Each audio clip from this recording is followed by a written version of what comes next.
자, 그럼 이제 그 국민공예부터 이제 볼게요.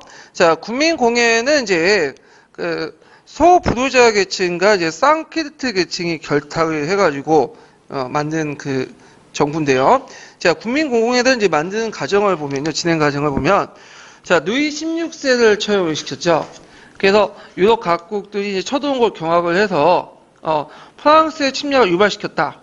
해놓고 이제 루이 16세를 처형시키고 그리고 나서 이제 그걸 보고 나서 이제 유럽 각국들이 이제 또 경악을 해. 그래가지고 제1차 대불동맹이 결성이 돼서 전세가 있는데 처음에는 이제 발미 전투에서 이제 그 크게 이겼지만 나중에 또 제1차 대불동맹에서 초창기 때 또 프랑스가 패배를 해요. 그래서 러시아를 제외하고는 모든 나라들이 교전 상태에 도입을 하고 그래서 이제 나중에 시간이 지나면서 의원군이 승리하게 되죠. 그래서 오히려 프랑스 밖에 나가서 이제 국경 밖으로 공격하게 되고 그러면서 제1차 대불동맹이 폐기돼요. 자, 그러면 이제 그 국민공예 이념과 한계를 볼게요. 이념은 사회민주주의를 지향했다. 그래서 국민의회는 자유민주주의를 지향했죠. 근데 이에 반해서 그 국민공예는 사회민주주의를 지향했다는 게 특징이에요. 그 다음에 평등도 국민의회는 법적 평등, 형식적 평등만 내셨죠. 근데 이제 여기는 그 서양사 강의에는 항해 평등을 했죠.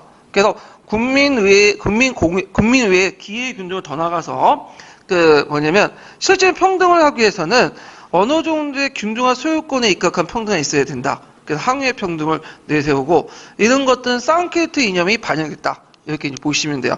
쌍캐스트 이념은 나중에 좀 설명을 할게요. 그래서 이제 이 사회민주주의 지향하는 그리고 향후평등을 내세웠던 것들은 후에 이제 프랑스의 그 사회주의 사상에 영향을 주죠. 그 누이 불량 사상이라든지 2월 혁명, 그다음에 포도 등의 사회주의와 무정부 사상에 영향을 줬다. 이렇게 좀 기억을 해두시면 돼요. 그다음에 이제 민중운동과 혁명정부의 결합으로 그다음에 대의제익과 부르주아 자유주의를 틀을 탁파하고 혁명의 완수는 민중주의, 특히 인민주권을 통해서 달성뿐만 아니라 인간 해방수단, 영구혁명론까지 제시했다. 그러니까 인민주권과 영구혁명론. 그래서 끊임없이 혁명을 해야 된다. 이렇게 이제 주장하죠. 국민주권과 인민주권에 대해서 좀 설명하면, 국민주권이라는 것은 투표권을 가지고 있는 거고요. 인민주권이라는 것은 투표권 외에도 여러 가지 방법으로 해서 선거에 참여하면서 프랑스 안에 있는 국경 안에 있는 모든 성인 남자들에게 뭘 주나? 주권을 줘야 된다. 그러니까 누수의 사상을 영향받는 거죠.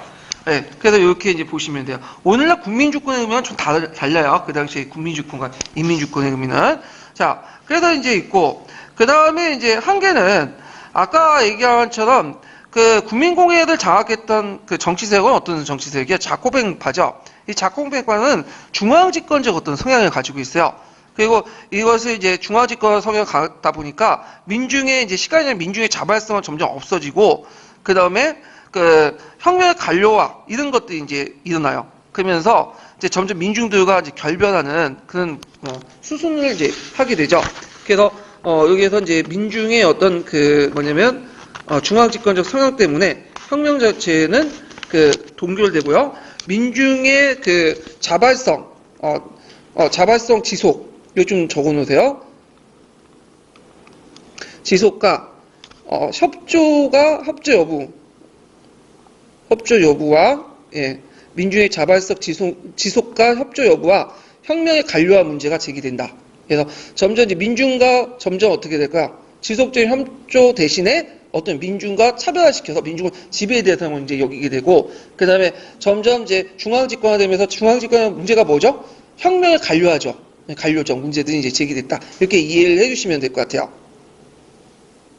자, 그래서 이제 이렇게 해서 전반적으로 이제 그 국민공예 이념과 한계 부분을 이제 좀 얘기를 했고요. 거기 이제 서양사 강의 부분이 있는데 서양사 강의에 이제 국민의회하고 국민공예의 차이점을 좀 잘 설명했어요. 그래서 서계 같은 경우에는 단순히 뭐 제도적인 어떤 그 특징들만 쭉 나열됐는데 이에 반해서 국민의회, 국민공예의 차이점에 대해서 사상적 측면, 이념적 측면 설명하는 게 서양사 강의 부분이 잘 설명되어 있거든요. 근데 여러분들 뭐 임용 공부하는데 서양사 강의까지 읽으려고 하시면 좀 무리인 것 같아서 그냥 가감을 뺐고 여기서는 제가 그냥 요약만 했고요. 그러면 여기 부분, 그러니까 서양사 강의와 관련된 내용들, 관련돼서 국민공회가 지향하는 그런 내용들을 한번 읽어볼게요. 이거 전반적인 내용이에요. 자, 누가 읽어볼까요? 예. 예, 읽어보세요. 산악파의 국민공회가 1793년의 헌법과 여러 법적 조치를 통해 제시한 길은 사회민주주의였다. 이 길이 산악파를 포함하여 혁명 부르주아가 진심으로 원했던 것은 아니다. 하지만 산악파의 부르주아는 대내외적인 위협을 극복하기 위해 민중과 결합하여 그들의 요구를 받아들였고 그리하여 부르주아 혁명의 단계를 넘어섰다. 산악파는 보통선거제를 도입하고 노동권, 교육권, 행복의 권리를 승인했다. 그들은 생존권이 소유권에 우선한다는 것이고 민중의 생기를 위해 기존의 소유제에 제약을 가할 수 있다고 여겼다. 혁명정부는 통제경제를 실시하고 의무교육제와 국민구호제를 도입했다. 하지만 그렇다고 소유권 자체를 부정한 것은 아니었다. 상큐로트가 꿈꾸었던 것은 모든 사람들이 독립적인 생활을 영위할 수 있는 평등주의적 공화국이었다. 따라서 여기서 평등이란 균등한 소유에 입각하는 향유의 평등이었다. 예. 자, 그래서 이제 내용을 이제 다시 들어갈게요. 자, 그 당시에 이제 정치 형태가 우리가 알고 있는 공포 정치죠. 공포 정치. 그래서 공포 정치 딱 생각하면 뭐가 생각나요? 단두대. 그래서 많은 사람들이 단두대 나갔잖아요. 그래서 간단한 재판을 받고 그냥 단두대 가고 그때 이제 이 공포 정치에 이끌었던 그 정치적 주체는 자코뱅 당이에요. 그러면 자코뱅 당이 왜 그 공포 정치를 이끌었냐? 그건 이제 그 당시 대외적 환경을 볼 수가 있는데 대내적 환경을 볼 수 있는데 일단은 대외적 환경이 별로 안 좋았어. 그래서 제1차 대불 동맹이 만들어진 다음에 어떻게 해요? 곳곳에서 이제 유럽 각국의 공격을 받게 되죠. 예. 그러니까 이제 이것을 이제 극복하기 위해서 군대를 파견했지만 군대가 초기 때는 다 깨져. 그러다 보니까 이제 안 되겠다. 이런 공포 의식들이 이제 조장을 해가지고 사회를 좀 단결시킬 필요가 있겠다. 그런 것도 있고 내부적으로는 이제 지방 곳곳에서 그 지도동파나 그 다음에 반혁명부적, 그러니까 귀족대 반란들이 일어나요. 네, 등등. 대내적 위기를 극복하기 위해서 이제 뭐냐면 공포 정치라는 어떤 극단적 방법의 형태를 띠게 돼요. 그래서 이 공포 정치를 주도했던 그 권력 기구가 공안위원회죠. 공안위원회. 원래 이제 이 공안이라는 말은 우리가 딱 보면 느낌상 안 좋죠. 맨날 독재 정치가들이 매 공안 정보를 조성해가지고 어떤 정치 문제를 해결하려고 했잖아요. 근데 원래 공안이라는 건 뭐냐면 전체의 안정을 얘기하는 거야. 전체의 공공질서, 안정들을 원래 하는데 그 당시 이제 이 공안위원회가 왜 결성되냐? 아까 말한 것처럼 대내적으로 위기 상황이 처해져 있으니까 이게 뭐냐면 그 전체 안정이 위협받잖아요. 그래서 전체 안정을 지키기 위해서 공안위원회를 이제 설치했어요.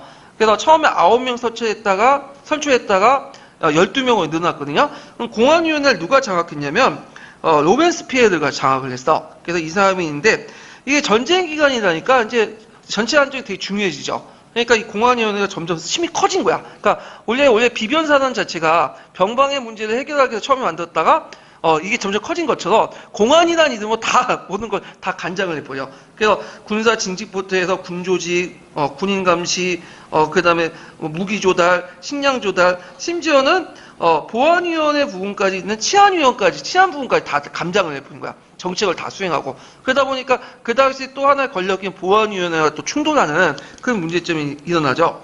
그래갖고 이 당시 이제 이 공안위원회는 초창기 때는 국민공의 여러 위원회 중에 하나였지만 그래서 외무와 군사를 담당하고 공공의 안정만 담당했지만 시간이 지나면서 다른 위원회들 업무를 다 통합을 해가지고 완전 권력을 독점하게 되고 그 정점을 이뤘던 사람이 누구야? 로벤스피에르죠. 그래서 로벤스피에르가 공안이라는 이름으로 모든 사람들 자기 정적들 제거시켜요. 그래서 처음에는 왕당파나 지도동파만 수청했는데 시간이 지나면서 자코뱅 안에서도 온건파가 있고 급진파가 있거든요. 또 얘네들 처치시키고 민중들도 이제 점점 결별되면서 어떻게 돼요? 나중에 대노민도 반동이 날 때는 아예 고립화 돼버린 거야. 그때 정치적으로.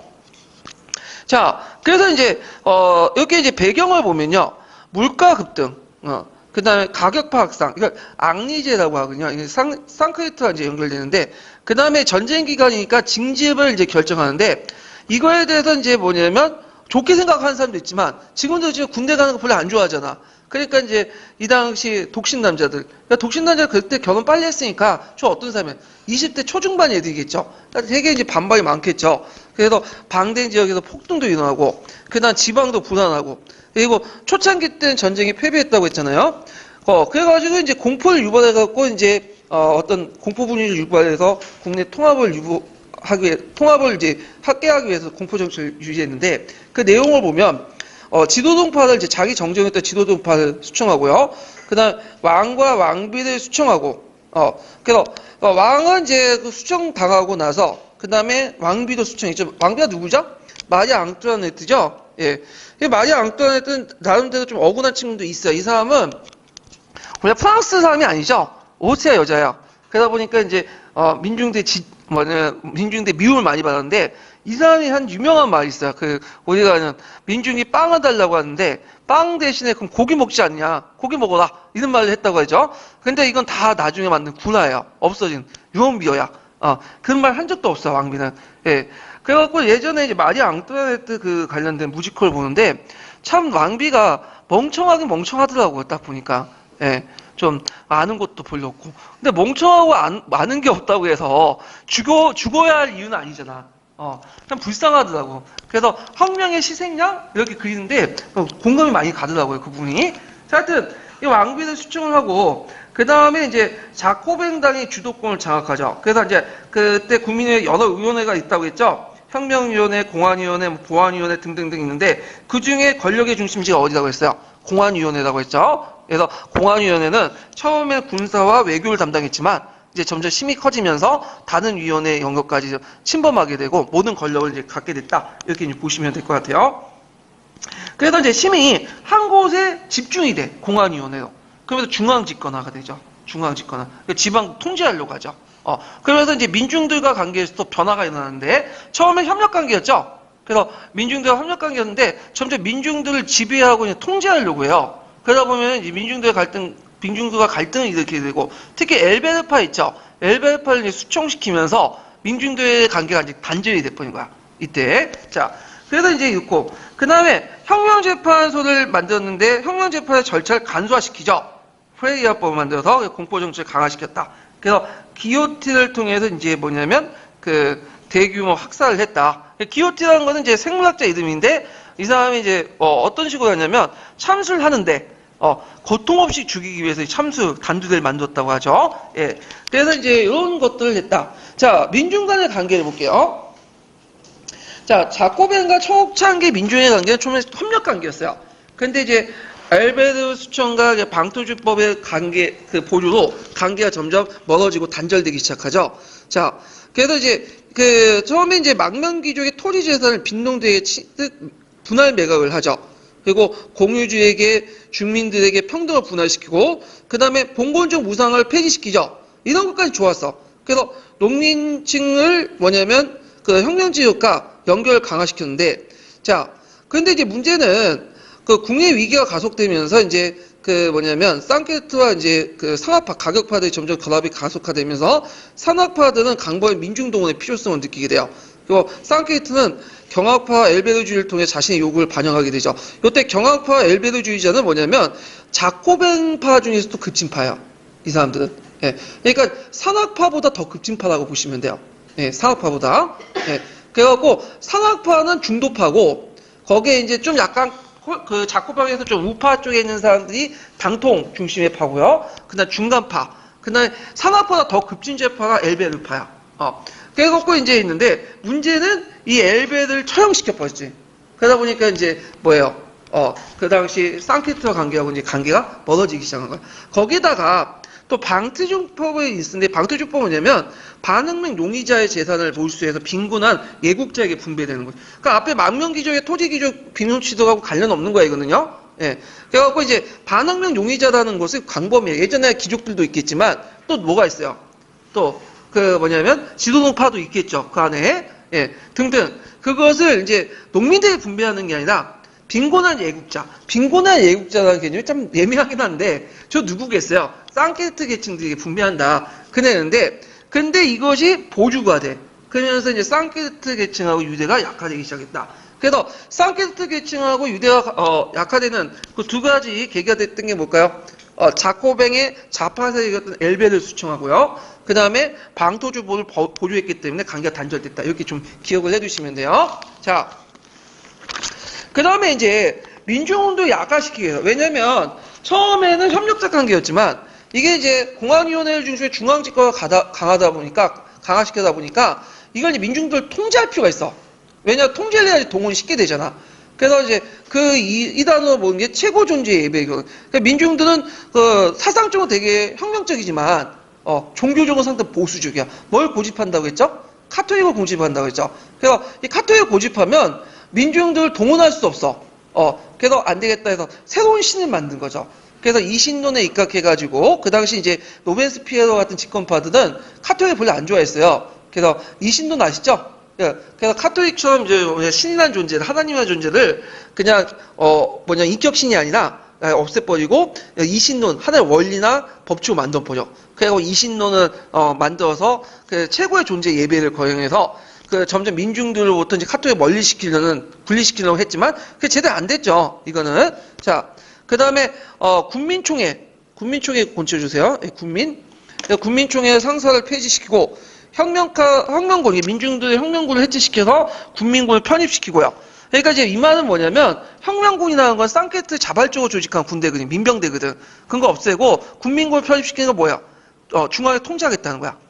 이런 것들. 그 다음에 이제 쌍케르트 공문화. 그래서 파리 공무에 이제 자체적으로 예전에 쌍케르트들이 이제 뭐냐면 운영했는데 이걸 발음 안 되네. 쌍케르트 공무원화는 뭐냐면 공무원화를 시켜가지고 이들을 이제 순치시키겠다는 거, 돈을 주면서. 그래서 얘들을 이제 중앙의 말을 듣도록 이렇게 길들이겠다. 그런 내용이겠죠. 자, 그래서 이런 것을 이제 약화시키려고 했다. 이렇게 좀 기억을 해두시면 되고요. 자, 그 다음에 93년 헌법 볼게요. 이 93년 헌법을 자코뱅 헌법이라고 하는데 그 앞에 이제 93년 인권선언서가 있어요. 그래서 그 인권선언서의 전문이 인권선언서 역할을 하고 있고요. 그래서 인권선언서 전문이 이제, 그러니까 인권선언서가 이제 자코뱅 헌법의 전문이고요. 이걸 바탕으로 93년 헌법이 만들어졌어요. 그러니까 93년 헌법하고 인권선언 별개예요. 그렇지만 93년 인권선언서를 바탕으로 만든 헌법이 93년 헌법이야. 예. 자, 그래서 이제 그 앞에 국민의회에서 그 능동적 시민과 수동적 시민의 구분을 없앴죠. 예, 국민의회에서 만들어진 그래서 이제 선거권을 모든 사람들에게 규정을 했다. 물론 이제 국내 비상사태 때문에 이 자코뱅 헌법은 일시 보류돼서 실시되지는 못해요. 예, 그렇지만 이제 그 공화국을 지향했고 보통 선거를 규정했고 그래서 이런 것들 내용을 좀 기억을 해두시면 돼요. 그래서 몇 년 헌법하고 이제 구분을 시키냐면 앞에 있었던 그 국민의회 헌법 있죠? 예, 91년 헌법인가? 예, 91년 헌법하고 비교를 해볼 수가 있죠. 그래서 능동적 시민과 수동적 시민의 구분을 없애고 선거권을 모든 사람들에게 주고 그 다음에 이제 여기는 없지만 공공의 행복, 그다음 생존권, 노동권, 실업자와 번역자들에 대한 공공의 지원을 규정했다. 실업자와 번역자에 대한 공공의 지원을 규정했다는 거. 그렇지만 국내의 그 비상 상태로 실시를 보류했다. 이렇게 지금 기억을 해두시면 될 것 같아요. 자, 그래서 이거 있고, 그 다음 1791년 헌법, 1793년에 또 헌법의 차이점이 뭐냐면, 제한선거, 보통선거의 차이점도 있지만, 1791년 헌법은 입헌군주제죠. 입헌군주제. 근데 1793년 헌법은 뭐예요? 입헌공화국이야. 왜냐하면 누이 16세에 죽었잖아요. 그래서 이때 국민공회를 몇 차 공화국이에요? 제1차 공화국이라고 해요. 제1차 공화국. 예. 그래서 제1차 공화국, 이렇게 이제 부르죠. 자, 그러면 이제 93년 헌법 전문 역할을 했던 1793년 인권과 시민의 권리 선언을 볼게요. 그래서 이건 인권선언서인데 우리가 인권선언서는 국민의회 때만 생각하지만 국민공회 때도 인권선언서를 발표했어요. 자, 요 내용들 이제 볼게요. 이거는 1789년 인권선언서 좀 비교를 할 필요가 있어요. 자, 요 1조 내용을 보면 사회의 목적은 공동의 행복에 있다. 그래서 정부는 인간에게 그의 자연적이고 소멸될 수 없는 권리를 항의하고 보장하게 성립된다. 자, 이 말은 뭐냐면, 비록 이제 형식적인 자유와 평등이 주어지지만, 이 자유와 평등을 누리기 위해서는 뭐가 있어요? 실질적인 그 경제적 능력이 있어야 되겠죠. 그래서, 실질적인 경제적 능력이 없는 사람들에게 정부가 나름대로 그걸 권리를 보장해 주겠다는 거야. 어떤 식으로 여러 가지 사회 보장 정책이나 이게 이런 것들을 통해서 보장해주겠다 이런 것들을 얘기하고 있고요. 자, 그 다음에 2주에서는 자연권의 순서가 좀 나오는데, 자, 없었던 갑자기 평등이 들어가. 평등. 이 평등이란 뭐냐? 자, 예전엔 국민의회 때는 평등이라는 법적 평등에 불과했죠. 근데 여기에서는 항의 평등으로서 정부가 적극적으로 해야 할 권리야. 보장할 권리야. 그래서 평등이라는 걸 집어넣고요. 그 다음에 또 눈여볼 게 뭐냐면 소유권이라는 개념이 있죠. 소유권이 뒤에 나 있죠. 소유권이. 그래서 이제 1789년에 그 인권선언에 소유권 두 번째였잖아요. 자유 그 다음에. 근데 소유권은 인정하지만 그 뒤에 있어.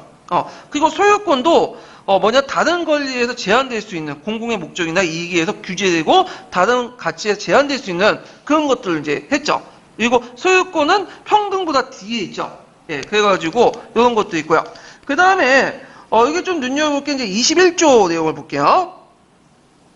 자, 공공의 규제는 신성한 책무다. 사회는 불안한 시민들에게 노동을 제공해주나 노동할 수 있는 상태가 아니면 그의 생존수단을 최소한 보장해줘야 된다. 예, 노동권의 맹화가 보이고 사회주의 사상 이런 것들이 보이는데, 자, 여기에서 볼 수 있듯이 뭐냐면 만약에 못 먹고 못 사는 사람도 있어요. 최빈곤층. 그래서 국민이 일단 내버려뒀죠. 그 개인의 문제인 거지, 그거는. 근데 이건 사회 격과적인 문제라고 생각해서 이 사람들 최소한의 어떤 경제적 보장을 해줘야 돼. 일자리를 보장해주고. 예. 이런 것들이 이제 뭐냐면 사회민주주의의 어떤 반영이다. 사회민주주의가 반영했던 거죠. 그 다음에 여기 25조는 주권 누구한테 있죠? 인민이 있죠. 그래서 국민주권도 있지만 여기 인민주권도 강조해요. 그래갖고 인민주권인데 인민이라는 것은 인민주권을 내세웠던 사람이 누구야? 루소죠. 그래서 루소는 뭐라고 했어요? 주권이라는 것은 불가항한다고 했죠. 그러니까 누구한테 넘길 수도 없어. 대신할 수 없죠. 뭘 내야 돼요? 자기가 직접 행사해야죠. 그러니까 모든 사람들이 뭘 가지고 해? 투표권을 가질 수밖에 없고, 그 투표권 외에도 여러 가지 방법 정치에 참여하는 거야, 직접. 그래서 여기에서는 직접 민주주의 이상을 제시했다. 인민주권서를 제시해서. 그 다음에 35조 같은 경우에는 보면, 자, 정부가 인민의 권리를 침해할 때 봉기는 인민과 인민의 각 부분의 가장 신성한 권리이자 가장 불가결한 내용이다. 저항권을 인정했죠. 이것은 이제 그 입법위의 말기 때 일어난 8월 봉기 아시죠? 민중들이 일어난 이 8월 봉기를 정당화시킨 내용이다. 이렇게 이제 보시면 될 것 같아요. 자, 그래서 요게 이제 1793년 인간과 시민의 권리가 인권선언 일부예요, 일부.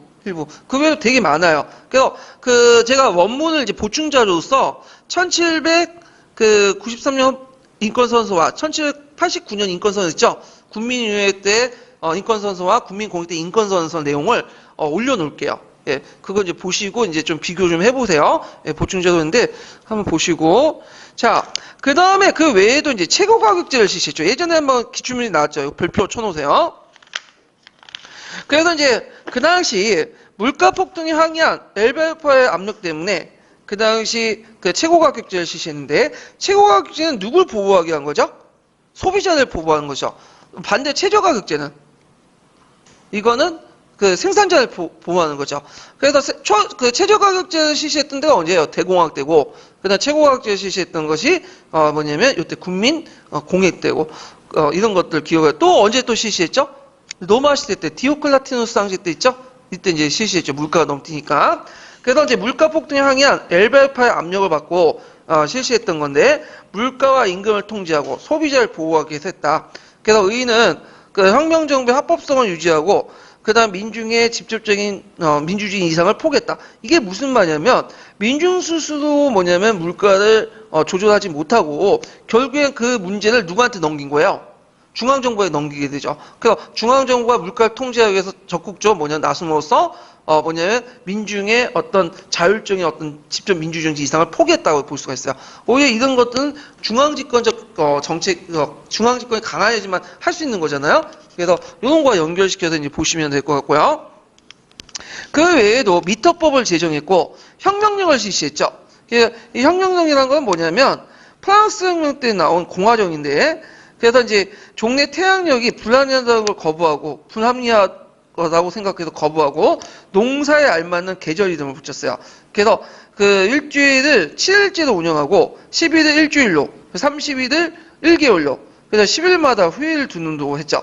이거 1년 끝에 5이나 6일 정도는 쌍캐레트 날이 해갖고 이제 저기인데, 이때 이제 그 달의 명칭도 그 뭐냐면 계절에 맞도록 이제 했어요. 그래갖고 이제 포도의 달, 뭐 안개의 달, 그 다음에 비의 달, 그 다음에 바람의 달, 10분의 달 등등등 이렇게 그런 명칭들이 나중에 그 국민 공회 때나 프랑스 나폴레옹 집권하는 과정에서 여러 사건들 있죠. 이런 사건들 명칭이 되기도 하죠. 예를 들어 데로미도라는 말은 더운 달이야. 더운 달. 지금 좀 덥잖아. 더운 달에 일어났기 때문에 데로민도 반동이라고 하죠. 자, 그래갖고 했다가 나중에 이제 이게 공화정이라는 자체가 좀 현실성이 없다 해가지고 나폴레옹에서 1806년에 폐지가 돼요. 요당은. 자, 하여튼 있고 그다음 징발제. 그 다음에 아시나의 강조 유충. 왜냐면 전쟁 기간 동안 물자 같은 것들 징발할 필요가 있으니까. 그렇게 고 아시나의 강제 유통을 했다.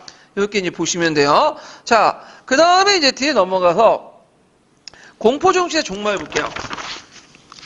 자, 자코뱅파가 이제 내부 분열이 일어났죠. 그래서 자코뱅파가 이제 그 파별로 보면 그게 세 개의 파로 나눠질 수 있는데, 온건파는 당독파라고 해요. 그 다음에 좀 좌파 계열이 엘베르파고, 중간에 있는 산악파들이 그 핵심 로벤스피에르 이제 중간파죠. 근데 이제 이 로벤스피에르는 그 당시 그 덕계공화국을 이제 건설하는 과정에서 이걸 이제 그 국민공화의 헌정적 기반을 삼고 자코벤과 쌍캐레트 제후를 모색을 하죠.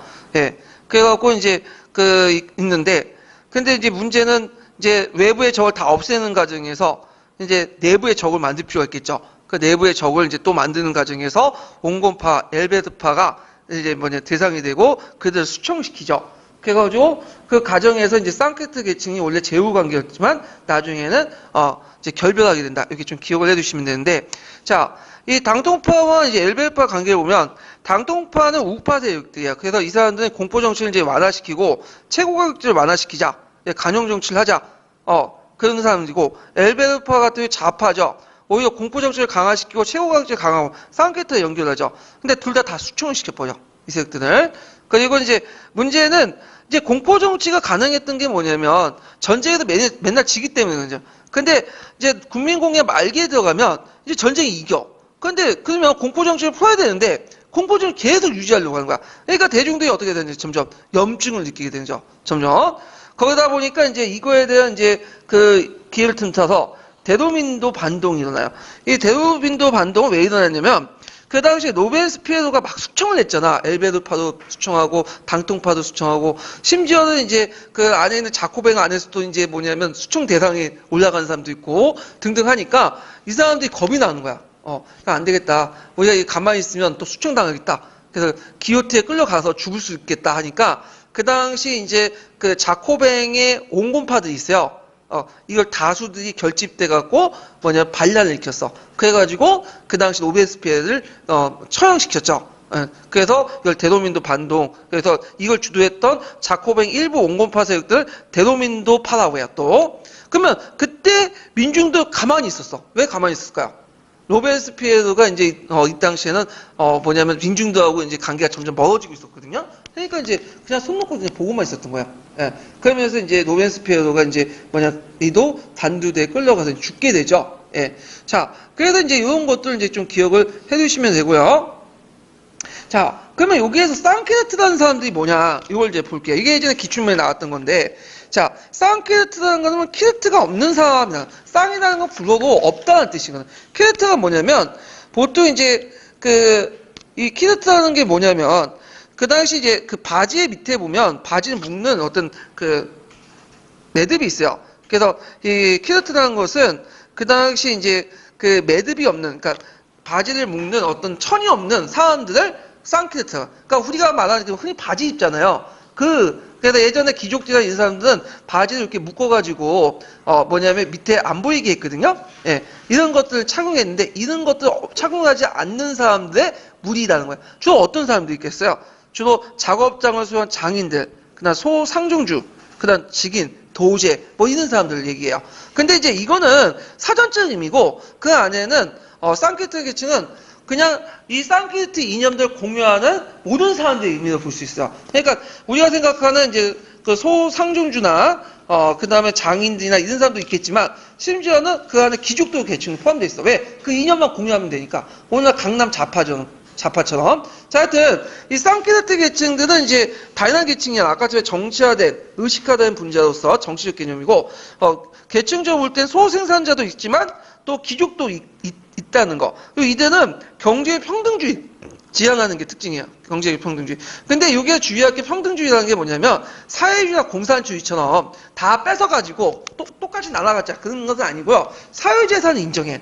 사회재산은. 그리고 어느 정도의 부의 차이는 좀 인정해. 근데 부가 양극화되는 건 반대야. 지금처럼 그 회사의 CEO, 대기업의 총수가 노동자의 뭐 1000배, 1000배 정도 재산 갖는 건 인정하지 않아요. 예, 어느 정도 재산 차이는 인정하지만 이렇게 사회가 양극화되는 것을 싫어하고 또 너무 밑바닥에서 몰락한 사람들 국가가 나서 구제해야 된다고 생각을 해요. 그러니까 오늘날 말하면 사회주의보다는 사회민주주의에 좀 가까운 그런 사람들의 생각인데 왜 그런 생각을 갖게 되냐면 그 옆에 어떤 나라가 있죠? 영국이 있죠. 영국은 그 당시 무슨 혁명이었어요? 산업혁명이었죠. 그래서 산업혁명 때 이게 부의 양극화 현상들이 일어났잖아. 못 사는 사람 못 살고 되게 잘 사는 되게 잘 살고. 그거 보면서 이제 위기의식을 느낀 거지. 그래서 이런 것들을 막기 위해서는 어느 정도 경제의 평등이 필요하다. 이런 것들이 어디에 반영됐죠? 국민공예의 정책에 반영이 됐죠. 그래서 사회재산 자체를 반대한 건 아니지만 소유와 자본의 집중을 반대했다. 그래서 이제 제 손으로 일하는 사람들이 어느 정도 생산수단을 보유하고 그 다음에 어느 정도 재산을 가지면서 독립적인 어떤 활동하는 그런 것들을 원했죠. 그리고 이들은 정치적 직접 민주주의 정치를 내세웠어요. 그래서 대의제에 입각한 부르주아의 민주주의, 국민주권보다는 토론의 공개성, 견해의 통일성, 그다음 민중투사의 자발성을 강조하는 직접 민주주의 정치의 이상을 추구했다. 그래서 인민주권을 강조했고요. 이들은 다양한 정치 클럽에 또 활동을 하게 돼요. 이런 것들 이제 같이 기억을 해두시면 될 것 같아요. 자, 그래서 이 산케르트와 관련된 것들이 예전에 한번 시험 문제 나왔으니까 좀 기억을 해두시고요. 거기 이제 최근에 교과서에 보면 그 프랑스 대혁명 시기 때 여성들의 활동에도 좀 나오거든요. 그 대표적인 게 올랭포 드 구주라는 사람이 있는데 이 사람은 이제 그 프랑스 인권선언서가 그 여자는 빠졌다. 그 여자들 인권선언서를 이제 강조해요. 그래서 여성은 자유롭게 태어났으며 그 권리에 있어서 남성과 동등하다. 그래서 신성 불가치 원칙은 본질적 국민 속에 있으며 이 국민이라는 것은 오직 여성과 남성의 결합체다. 이렇게 하면서 이제 여성의 권리를 강조하고 있고 10조에 보면 여성은 단두대에 올라설 권리가 있듯이 연단에 올라서 권리가 있다. 단두대에서 죽을 권리가 있듯이 뭐냐면 거기 연단에 올라서 정치적 자기 목소리를 낼 수 있는 권리도 있다. 이렇게 주장하는데 뭐 최근에 교과서에 나왔으니까 한번 찾아서 보세요. 예. 그래서 이제 근데 이 프랑스 같은 좀 약간 이상한 게 그 아까처럼 이념적으로 상당히 뭐냐면 가격하다고 했죠. 근데 여성 문제에 대해서 상당히 보수적이에요. 여성 문제에 대해서는. 그래서 요렇게 선구자가 있는데 불구하고 투표권은 한참 뒤에도. 그래서 언제 주냐면 그것도 이제 2차 세계대전 끝난 다음에 1944년인가 45년에 그러니까 그때 이제 거의 BC 정부가 이제 멸망하고 나서 다시 정권에 복귀할 때 두 곳이 이제 여성에게 투표권을 줘요. 왜 투표권을 주냐면 여성의 인권을 높이려는 목적보다는 사회주의 정당을 막기 위해서. 왜냐면 여성이 보수적이다 해갖고 그들에게 이제 투표권을 줘버린 거거든요. 예. 그래서 예전에 한번 기출문제 나왔죠. 이거 관련돼가지고. 예. 그래서 여성 문제에 대해서 상당히 보수적인 나라가 또 프랑스예요. 이 나라가. 자, 그 다음에 이제, 총재정부를 넘어갈게요. 총재정부는 시험 문제 거의 안 나온다 보시면 돼요. 그래서 이제 그 앞에 말한 것처럼 데도민드로파, 8파인데, 주로 이제 자코뱅 우파들, 세력들이 이제 정권을 장악했죠. 그래서 계층적으로는 상층 부르주아 세력들이 이제 많고요. 이들은 대내적으로 형상유지 정책, 타협 정책을 냈고요. 대외적 군사적 모험을 거부하면서 제한된 형태의 합병을 보장하는 평화를 추구했고 이때 이제 제2차 대불동맹이 결성되죠. 예. 그 다음에 이제 1795년 헌법을 마련해. 좀 약간 1793년 헌법보다 후퇴됐어요. 그 유산계급의 중심, 그리고 유산자 지배고 제한 선거였고, 그 다음 500인과 원료의 양원 입법 의회고요. 그리고 5명의 총재로 한 가두기적 의회였다. 가두기적 권력 구조를 가지고 있었다. 이렇게 보시면 되는데, 왜 5명의 총재를 뒀냐면, 한 명을 놔둘 경우에는 어떻게 해요? 노벤스피에처럼 독재를 할 수 있다는 거야. 그래서 이제 있고, 그 다음 상권 분리 원칙을 했다. 그래서 이제 1795년 헌법. 그래갖고 이제 그 1791년 헌법하고 1793년 헌법, 그 다음 1795년 헌법을 서로 좀 비교할 필요는 있어요. 예. 그래갖고 한번 비교를 좀 해보면, 여기는 비교표를 제가 생략한 것 같은데, 뭘 보냐면, 일단 제가 이제 불려드릴게요. 자, 1791년 헌법은 언제 만들어졌죠? 의회 때 만들어졌죠. 자, 주요 내용은 제한선거, 그 다음 단원제, 입헌군주제요. 1791년 헌법은 제한선거, 단원제, 입헌군주제 특징을 갖고 있고요. 자, 1793년 헌법, 국민공회죠. 물론 실시가 보류됐지만 보통선거, 단원제, 입헌공화국이요. 그래서 이제 1793년 헌법에 따라서 제1공화국이 만들어지죠.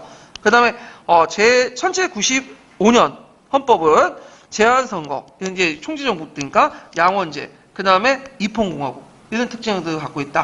이렇게 좀 기억을 해두시면 될 것 같아요. 근데 이제 총재정부는 되게 무능했어요. 그래서 좌파와 우파로부터 계속 공격받았다. 그래갖고 그 당시 이제 그 반혁명 분위기가 이제 대두되면서 그 당시 이제 백색공포. 백색공포는 뭘까요? 이거는 우파 세력들, 구구 세력들 테러죠.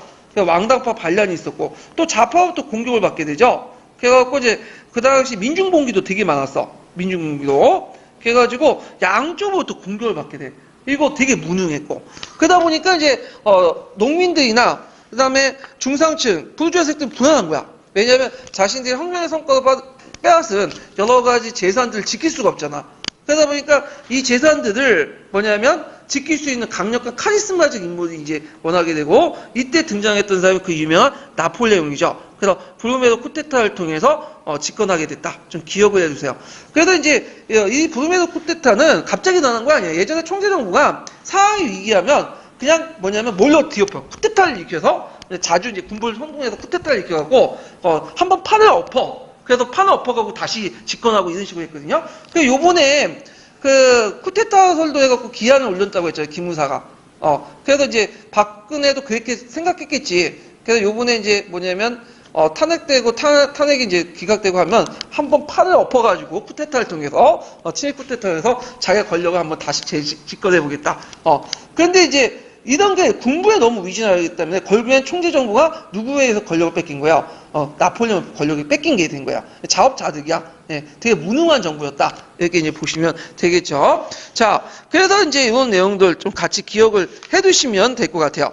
잠깐 제가 약간 넘긴 게 있는데 거기 607페이지에 보면 국민유해와 국민공의 차이점 있죠. 요걸 제가 약간 그냥 표를 넘겼어요. 그래서 요걸 좀 정리하고 넘어갈게요. 자, 이게 예전에 한번 기초가 관련돼서 한번 나왔는데, 자, 거기 보면 이제 국민의회는 이제 그 뭐냐면 자유민주주의를 내세웠죠. 근데 국민공회는 사회민주주의를 내세웠던 게 차이점이고요. 그 다음에 이제 거기에 공통점은 누수의 일반의지, 기본적 자연권 사상, 인류 보편적 원리를 제시했고, 자, 인권선언서가 두 개가 있다고 했죠. 1789년 인권선언서와 그다음 1793년 인권선언서 이렇게 있는데 1789년도 인권선언서는 어디에 반영됐어요? 1791년 헌법에 반영됐고 1793년 인권선언서는 1793년 헌법에 반영됐어요. 예. 그래서 인권선언서 헌법이 동일한 게 아니에요. 전문 역할을 한 거지만 다른 거예요. 예. 그 다음에 주도층은 국민의회는 상층 부르주아, 그 다음에 국민공화국은 하층 부르주아 상층부터 결합됐고, 그 다음에 국민의회에서는 국민주권론, 투표권 중심, 그래서 간접민주주의 정치를 더 강조했다. 그 다음에 이제 인민주권론을 주장했고, 직접과 간접 중에 직접민주주의를 더 강조했던 상대적으로. 그 다음에 국민의회 사유재산에 대한 인식은 매우 중요한 거죠. 예. 그러니까 루크의 사상을 영향받았죠. 이런 측면에서 볼 때. 근데 이제 국민공회 같은 경우는 다른 가치에 의해서 제약받을 수 있는 거야. 이 누수의 사상을 영향받은 거죠. 자, 그 다음에 평등 문제에서 권리의 평등, 법적 권리야. 법적 평등이죠. 기회균등 정도. 그래서 실질적인 경제적 평등이 아니기 때문에 기회평등이었다. 항해평등은 경제적 평등이고 실질적 평등이야. 우리가 평등을 하려면, 자유와 평등을 누리려면, 실제 자유와 평등을 누리려면 일단 뭐가 있어야 돼요? 돈이 있어야 돼, 돈. 경제적 어느 정도 여유가 있어야지 이게 누릴 수 있는 거지. 그런 거 없으면 누리지 못하는 거죠. 한마디로 뭐야? 대기업의 노예가 되거나 머슴이 되잖아. 예, 그래서 요즘에 노예와 머슴되기 위해서 열심히 일을 하잖아요. 예? 그런 거는 돈이 없기 때문에, 돈이요. 근본적으로. 자, 그래서 이제 이런 것들 이제 보시면 될 것 같아요. 자, 그 다음에 이제, 프랑스 혁명의 의의와 관점 보죠. 이게 예전에 시험 문제 나왔어요. 특히 프랑스 혁명을 이제 어떻게 볼 것인가. 그게 이제 시험 문제 나왔는데, 한번 이제 볼게요. 자, 프랑스 혁명은 정치적으로는 절대 왕정을 타파시키고 시민 계급의 권력 장악이 있었고 국민적 통합을 내세웠죠. 경제적으로 이제 쭉 보면 이제 잠깐 이게 표시가 잘못됐는데 이게 경제가 반가우 2번이 되고 기획이 1번, 니은이 2번, 기획, 니은 표시 좀 해주세요. 예, 사회가 4번, 3번이 되고 잠깐만. 이렇게 있고, 넘버링 4번, 사상적인 측면이 이렇게 있고, 그 다음에, 거기 보면, 프랑스 혁명 영구 경향이 있죠? 이게 5번이 되는 거야. 예, 그 자리, 맞아요. 예. 그래서 이제, 정치적으로는 절대 왕정을 타파하고, 시민계급의 권력 장악, 국민적 통합을 깼고요. 그 다음에 경제적으로 봉건적 잔재를 제거하고, 그 다음에 자본주의 발전을 촉진시키고, 그 다음에 토지를 재분배하는 과정에서 재정 문제 해결됐죠. 국유재산을 매각하고. 그 다음에 그 과정에서 이제 여러 이제 이해 당사자들이 생겨나요. 자, 일단은 주로 이제 이 국유재산들은 이제 주로 뭐예요? 망명귀족의 재산들이죠. 그래서 수혜자들은 주로 누굴까요? 제2의 국유재산이 아니라 이게 국유재산 제2자는 빼버리고. 그리고 이제, 그 수혜자들은 부르주아 농민들. 토지 소유물이 증가하고 이들이 꼭 이제 뭐냐면 혁명의 혜택을 받고 나중에 보수화되죠. 토지를 가졌기 때문에. 그 다음에 신명사층이 등장하죠. 대토지 소유자나 나폴레옹 체제에서 신봉건제가 형성되면서 중앙과 지방 무대를 등장하게 되고 이들이 칠월 왕정을 이끌게 돼요. 신명사층 계층이, 세운 계층들이. 그렇지만 이제 근본적으로 도시민중과 사회적 관계가 생산구조 변하지가 않아. 정치적 변화가 있었다. 그래서 프랑스 혁명을 상당히 좀 부정적으로 보는 사람들이 뭐냐면 이 프랑스 혁명을 무슨 앙시안 레짐의 뭐 변화 이렇게 외치지만 실질적으로 보면 변한 거는 별로 없다는 거야. 밑에까지만 좀 변했다는 거야. 그 외에는 없다. 다만 왕정에서 뭐 공화정밖에 변한 게 더 있겠냐. 정치 변화밖에 없다. 이렇게 주장하는 사람도 있고요. 자, 3번을 보면 사회적으로 신분제의 기초와 법정의 불평등과 특권을 타파하고요. 사상적으로는 봉건적 사고방식을 타파하고 계몽사를 확립했다. 여기가 이제 프랑스 혁명의 의의고요. 그 다음에 이제 아까 이제 2번을 5번을 곤치라고 했죠? 5번을 좀 곤쳐주시고 프랑스 혁명의 영국 경향을 볼게요. 요거 별표 하나 좀 쳐주세요.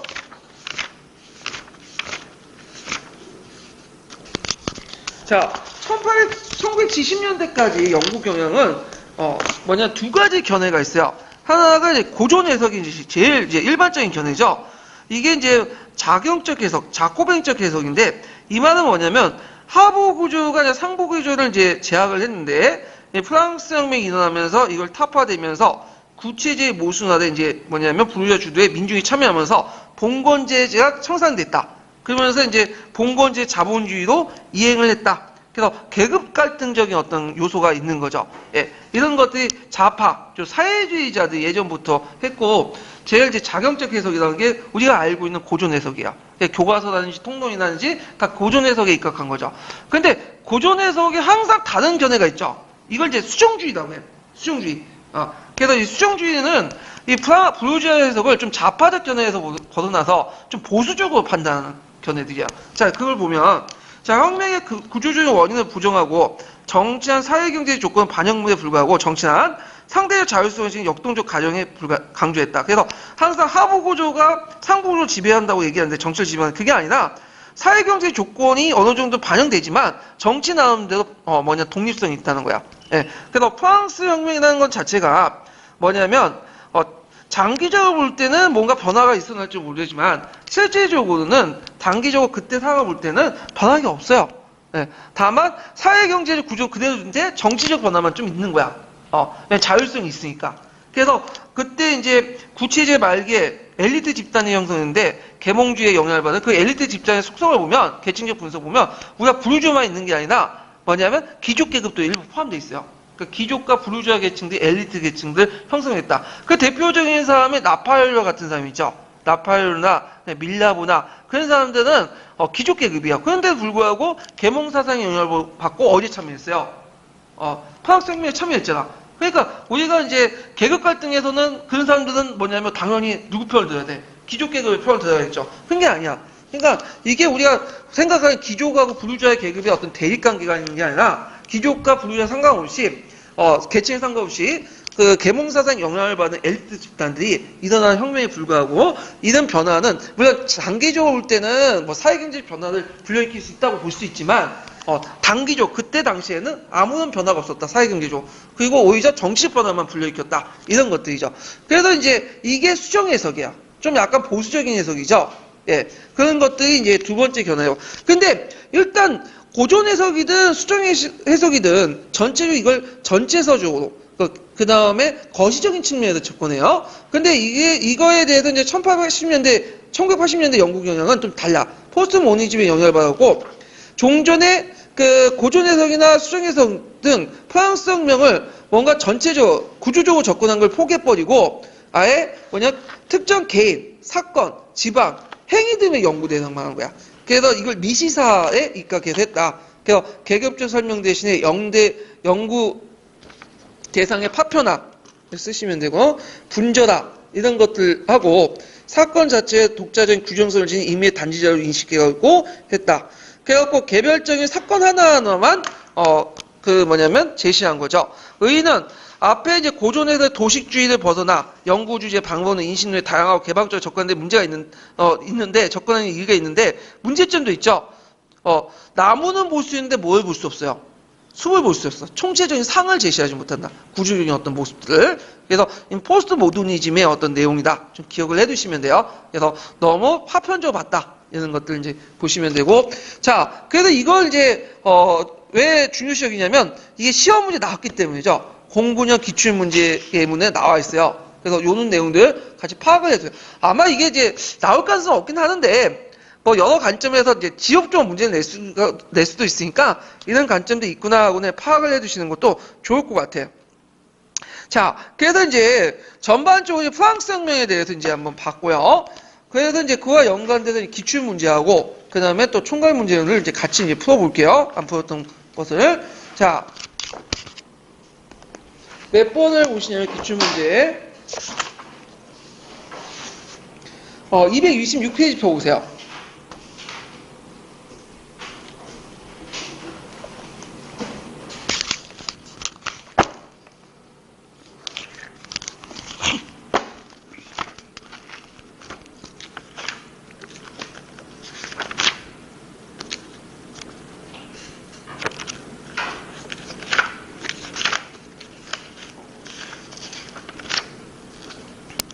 자, 프랑스 혁명 진행 과정에서 자코베의 집권에 가장 도움을 줬던 계층은 뭘까요? 소시민이죠. 요 4번. 이 소시민들 뭐라고 하죠? 쌍키르트라고 하죠. 쌍키르트. 그래서 요거는 귀족과 상류 계층이 허벅지에 밀착된 반바지 입었는데 이 키르트라고 하는데 이것이 없는 사람들이라는 뜻이야. 상은 없다는 뜻이에요. 프랑스어로. 예. 그래서 쌍키르트는 소생산자들이 많지만 계층적으로 그렇지만 그 안에서 귀족도 일부 포함되어 있어요. 그냥 2년만 공유하면 다 상키르트 계층이니까. 자, 그 다음 2번을 보면 프랑스 혁명에 관한 다음 글을 읽고 물음에 답하시오 있거든요. 자, 제30부는 이제까지 아무것도 아니었으나 앞으로 그 무엇이 되고자 한다. CES의 속직자. 이게 뭘까요? 제30부는 무엇이냐는 거죠. 자, 여기서 있고 그럼 2-1번 문제 보면 자, 혁명 전에 프랑스 기종 A와 같은 제30부의 열망을 가소평가한 나머지 스스로 혁명을 촉발시키는 결과를 초래했다. 혁명의 계기가 된 그 귀족들 요구를 쓰시오. 이렇게 했는데, 이건 이제 신분별 투표. 그래갖고 이제, 귀족들 요구는 신분별 투표다.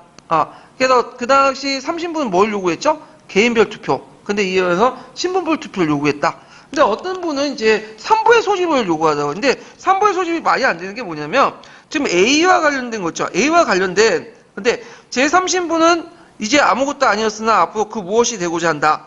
이것을 외쳤던 시아스의 사회 30부가 무엇이라는 거는 이게 뭐냐면 귀족들이 3부의 소집 이후부터 한 거야. 이 시점 자체가. 이게. 그러니까 제30부가 무엇이라는 팜플렛 자체가, 그 내용 자체가 언제 했냐면 귀족들이 이제 3부를 요구하고 그 3부회를 개최하는 과정에서 이제 그 전에 선거가 있었잖아요. 그러니까 그때 공포했던 거야. 그때 이제 문제점이 됐던 게 두 가지죠. 하나는 신분별 투표를 할 것이냐 개인별 투표를 할 것이냐. 그러니까 30분의 뭐냐면 의원수를 늘려달라. 그런 요구가 있었잖아요. 그렇기 때문에 요건 좀 약간 맞지가 않는 것 같아요. 제 생각에는요. 그래서 이제 저는 신분별 투표로 뭐냐면 답을 달아놨고요. 그 다음에 2-2번 문제 보면 B와 같은 조치를 이제 바탕으로 부르주아 계급의 계급 신조의 원칙을 쓰시오. 자, 물질적 공람의 유산 폐지. 이걸 이제 했는데 거기에 볼 수 있는 신조는 뭐죠? 사유재산권 보호. 사유재산권 신성 불가침한다. 이런 권한들을 볼 수가 있고요. 그 다음에 시와 관련된 내용들 보면 권력을 독점한 부르주아 유도는 1792년법으로 구체화됐다.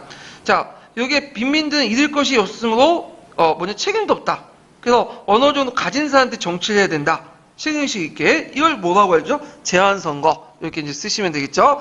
자, 그 다음에 국민공예 때 넘어가서, 자, 민중을 혁명을 붙어놓기 위해서는 빵을 보장해줘야 된다. 명제가 혁명정부의 주요 관심사가 되었다. 자, 이거 식량난을 해소하기 1793년에 국민공예가 시행한 조치는 뭐죠? 공예가 시행 최고가격제. 이렇게 쓰시면 되겠죠? 자, 그 다음에 뒤에 넘어가갖고 이제 3번 문제 볼게요. 3번 보면, 자, 다음은 서양의 어떤 정치 사상가의 글이다. 자, 이와 관련돼서 물음에 답하시오. 자연상태의 인간들은 자연권을 보호하기 위해서 자연법을 스스로 집행했다. 그러나 이에 따라 불편 때문에 인간들은 사회를 만들고 공동체의 일정한 권리를 양도하기 통했다. 인간들은 사회이론이 되면서 자연법을 집행한 행정권을 양도하게 됐다. 이때 명시할 것은 자연상태가 가지고 있는 권리 중에 명시적 양도되지 않은 권리들은 모든 인민들이 그대로 보유하고 있다는. 이때 양도되지 않는 권리는 누굴까요? 이건 재산권이죠. 재산권. 그래서 제가 누쿠의 사상을 설명할 때 그 얘기했죠. 그 당시 누쿠의 자연권 세 가지가 있어요. 이게 뭐가 있어요? 그 다음에 자유, 그 다음에 자유하고 또 뭐가 있죠? 생명. 그 다음에 또 하나가 재산권인데 자유와 생명권은 양도할 수 있어. 근데 어디만 양도할 수 없어? 그 재산권.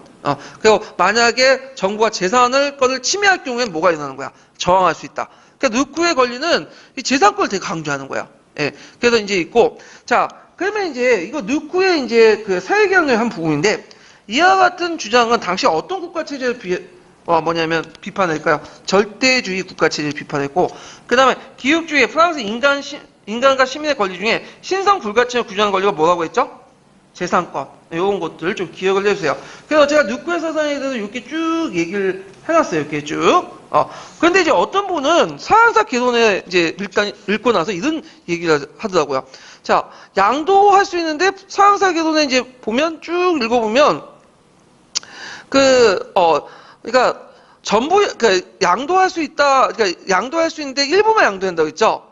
근데 서양사 개론에서 전부 양도한다. 이런 내용이 있거든요. 양도할 수 있다. 그럼 어떻게 보면 이게 많이 안 됐는데 서양사 개론에 있는 양도할 수 있는 그 내용은 이거는 그 자연권에 관련된 내용이 아니에요. 이건 뭐죠? 주권과 관련된 거야. 자연권과 주권은 달리 생각해요. 그래서 누쿠는 자연권은 일부 양도설이죠.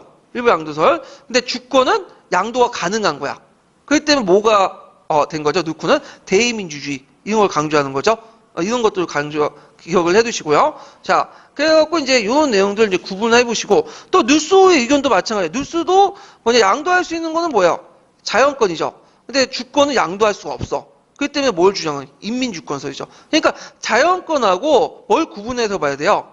주권이는 구분해서 봐야 돼요. 이거는 다른 거예요. 이거는요. 자, 그래서 이제 이런 것들 이제 기억을 해두시고 자, 그 다음에 4번을 보면 다음에 위에 역사 수업에서 김 교사가 사용한 교재에 서술되어 있는 프랑스 혁명에 대한 평가이다. 이 평가를 뒷받침할 사실적 근거를 제시하면서 신부회, 그러니까 3부회부터 소집부터 데르미도 9월 사건까지도 데르미도 반동이죠. 혁명사를 기술한 후 이 교재의 평가에 대한 그 관점에 평가해 보시오. 그래서 이제 있는데 혁명사 기술 부분은 솔직히 이거 다 소수할 수 없죠. 최근에 이런 문제 안 나오니까 이제 보시면 되고. 자, 그 다음에 이제 여기 관점은 이제 프랑스 혁명에 대한 관점인데, 이게 이제 그 여러 가지 평가가 있어요. 고전적 해석도 있고, 수정 해석도 있고, 그 다음에 이제 뭐냐면 포스트모더니즘 관점도 이제 제가 이제 정리를 쭉 해봤는데 한번 보시면 되고요. 그래서 이제 그 앞에 이제 지금은 여기에 생략돼 있지만 역교론과 관련돼서 목걸이 사건이 있어요. 목걸이 사건. 그래서 이 목걸이 사건인데 이게 이 목걸이 사건이 그 당시 왕실의 진짜 부정부패와 뇌물 사건 상당히 평가받는 사건이거든요. 그것 때문에 뭐냐면 또 프랑스 혁명이 일어나는 사건도 있고. 그래서 목걸이 사건을 한번 나중에 찾아서 보세요. 예, 이거. 그래서 마리 앙뚜아네트와 또 관련되어 있는 사건인데, 자, 하여튼 이제 이런 것도 있었다. 그래서 이 뭐냐면 프랑스 혁명 평가 관련된 내용에서 이제 고전해석, 수정해석, 그 다음에 포스트모더니즘 이런 거는 견해들은 어디에 있냐면 서강에 있어요. 서강. 예. 그래서 가끔씩 서강에도 문제가 나오긴 나와요. 가끔씩. 근데 매년 나오는 건 아니고 뭐 가끔씩 2년에 한 번씩 한 문제 정도 나오고. 요번에 이제 그 뭐죠? 갑자기 러시아의 토지혁명, 토지개혁 관련된 있죠. 농노해방. 그 부분 중에 인민주의자 있잖아요. 공통주 찾는 거. 이것도 서강에 있어요. 서강에. 예. 그래가지고 가끔씩 있는데 이 서강 가끔씩 한 문제 나온 거 가지고 또 서강 보라고 하면 또 시간 낭비니까 그냥 기출 나온 것들만 좀 찾아서 보세요. 그냥. 자, 그 다음에 뒤에 넘어가서 이제 5번 문제 볼게요. 5번 문제. 자, 다음 건 18세기 말에 정치 사건과 관련이 있다. 민주주의 이외의 주장이 아닌 것은, 자, 요거는 이제 뭐와 관련된 것은 국민의회예요. 국민의회 이제 문제점을 짙하는 것들인데, 그때 이제 국민의회는 물가 상승, 실업자 증가, 뭐 식료품 풍기 등등등 여러 가지 있었죠. 그래서 이제 파리 여인들이 빵을 달라면서 이제 행진도 했고, 자, 그러면 이 주장이 아닌 것들은 이제 뭘 찾느냐면 여기에서 이제 그 1789년의 인권선언서와 1793년 인권선언을 찾으셔야 돼요. 이런 것들이. 자, 그러면 내용을 보면 되는데, 자, 내용을 보면 모든 시민은 언론의 자유를 갖는다. 사상과 위기에서 표현의 자유는 가장 소중한 인권의 하나이다. 요거는 어디에 있냐면 1789년 인권선언서 안에 있어요. 제가 이제 보충자료 올려놓을 텐데 그거 찾아서 한번 보세요. 그 내용에 있어요. 그 내용에. 그 다음에 2번에 보면 의회는 연설 또는 토론 혹은 변론의 자유된다. 그래서 이 예로부터 보장된 여러 권리와 자유 가운데 하나이다. 자, 요거는 이제 어디에 있느냐면 1700 뒤에 93년 인권선언서 있어요. 근데 89년 인권선언서는 없어. 그 내용이. 예, 그래서 전문자를 찾아보시고요. 근데 이제 제가 이제 이번 지문은 권리장려 내용의 그 부분하고 좀 면책과문 관련된 부분도 있긴 있는데 좀 많이 좀 어투가 다르기 때문에 내용이 프랑스의 인권선언서 1793년 인권선언서 있는 내용이에요. 2번이. 예. 그 다음 3번은 주권의 원천은 본래 국민에게 있다. 따라서 그 누구도 국민으로부터 직접 유대지하지 않는 권위는 행사할 수 없다. 이거는 뭘까요? 국민주권주의죠. 그래서 이거는 1789년 인권선언서에 있고요. 그 다음에 4번은 정치적 결사의 목적은 인간의 자연적으로 소멸되지 않는 권리를 보존하는 것이다. 이러한 권리는 자유, 재산, 안전, 그 앞제에 대한 정의다. 여기에서 재산권이 두 번째 나왔죠. 그러니까 이거는 1789년 헌법이야. 만약에 재산권이 뒤에 나오고 평등한 개념이 들어가면 몇 년 헌법이죠? 몇 년 인권선언서죠? 1793년 인권선언서죠. 자, 그 다음에 5번을 보면 인간과 시민이 갖는 권리를 확보하기 위해서 공적인 군사력이 필요하다. 이 군사력은 개인의 이익이 아니라 모두 선에 의한 거다. 요거는 이제 어디에 있냐면 1789년 인권선언서에 있어요. 예. 그러니까 1789년 인권선언서와 1794년 인권선언서에 어떤 내용이 있는가? 이걸 물어보는 건데 상당히 어려운 문제예요, 이거. 이거는 서강에도 없고 서계도 없고 서총에도 없어. 인권선언서를 피고 봐야 돼. 이거를. 근데 우리나라 교과서나 개론은 항상 뭐만 있죠? 1789년 인권선언서만 쭉 있고 1793년 없죠. 예. 그래서 제가 이제 첨부해 놓을 테니까 그걸 보세요. 저도 예전에는 국민의회 때만 인권선언서가 있는 줄 알았어. 그래서 그때만 발표했다고 생각했는데 제가 연수를 갔어요. 일정 연수를. 근데 프랑스사 전공 교수님 오더니 이거 잘못된 거다. 1793년 그러니까 1793년 인권선언서 있다. 국민공. 근데 왜 국민공의 인권선언서 안 보일까요? 참 답답해. 교과서 없죠. 다만 이제 어떤 교과서 교학사인가요? 거기에 이제 1793년 인권선언서를 하나 올려놨더라고. 근데 이게 좀 잘못된 게 거기 1793년 헌법이라 돼 있어. 이건 잘못된 거지. 1793년 헌법 따로 있어요. 다만 1793년 인권선언이 1793년에 무슨 역할을 하죠? 전문 역할을 한 것뿐이야. 예, 그건 좀 잘못된 건데. 자, 그래서 이제 있고 그래서 이제 좀 약간 프랑스 대혁명사 같은 게 뭐냐면 좀 전문적인 책을 보면 거기 다 나와 있어요. 인권선언 부분. 빠진 거야, 이거는. 예. 그래서 빠졌다고 해서 존재하지 않는 게 아니죠. 교과서에 있는 건 모든 걸 다 실현할 수 없으니까 이런 거 빠져 있으니까 1794년 인권선언도 같이 봐주세요. 임용에서는. 예. 자, 그래서 이제 이런 내용들 이제 있고요. 그 다음에 뒤에 나와서 이제 6번을 볼게요. 6번. 자, 가와 다에 대한 설명 옳은 것을 보기에서 고른 것은, 자, 가는 이제 일단은 뭐예요, 이거는? 권리장정이죠. 권리장정. 그 다음에 나는 뭘까요, 나는? 이건 프랑스 인권선언서 1789년. 그 다음에 다는 이제 미국의 독립선언서죠. 이렇게 이제 보면 되고요. 자, 기획은 이제 가의 선언은 국왕 제임스 2세 동의를 얻었다?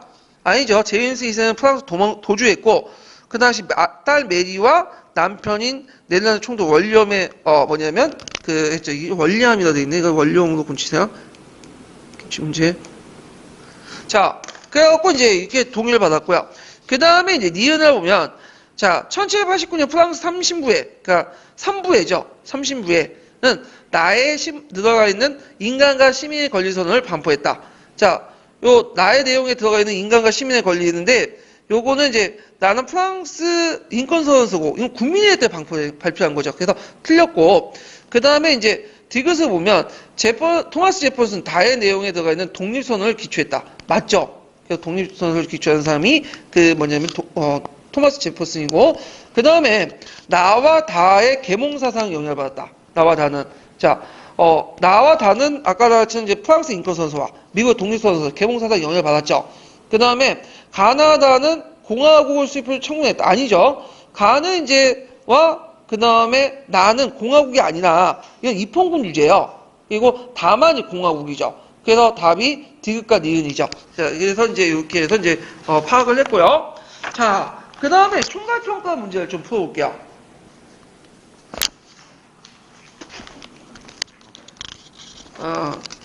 자, 여기 보면 226페이지 펴보세요. 아이고, 이게 어디냐.